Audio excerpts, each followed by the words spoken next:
हमर गुरु ज्ञान के छोट ऐसन बानी करण सिंह से सुनो ढोरी के कहानी फेरू होय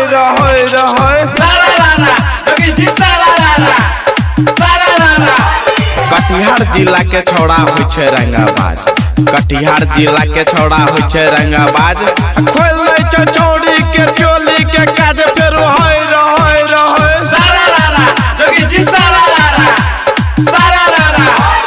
लड़का के जियल भेलै मुश्किल लड़का के जियल भेलै मुश्किल ढोरी पप्पा ने के छोड़ी घूमै छै दिल फेरू होय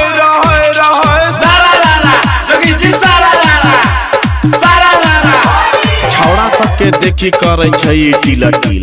छौड़ा सबके देखी करे छै टिल आ सन्नी लियोन वाला दै छै टिल फेरू होय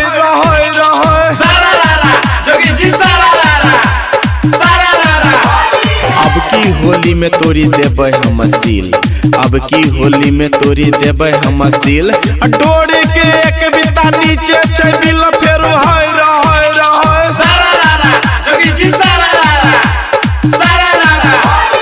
एगो से छौड़ी नहीं करे छै प्यार एगो से छौड़ी नहीं करे छै प्यार लाखों छौड़ा के घुमाबै छै यार फेरू होय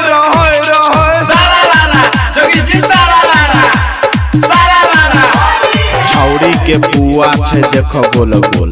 छौड़ी के पुआ छै देखो गोल गोल अबीर लगेबै हम चोली के कोल फेरू होय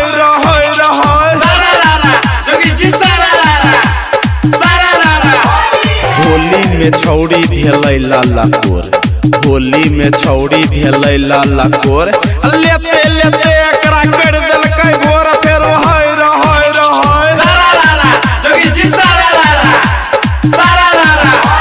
भागन साली हम देबला शायर भागन साली देब लहंगा लसायर चाहे तो दिया हमरा कटल कटल गार फेरू होय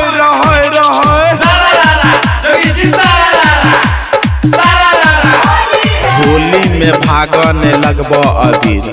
पकड़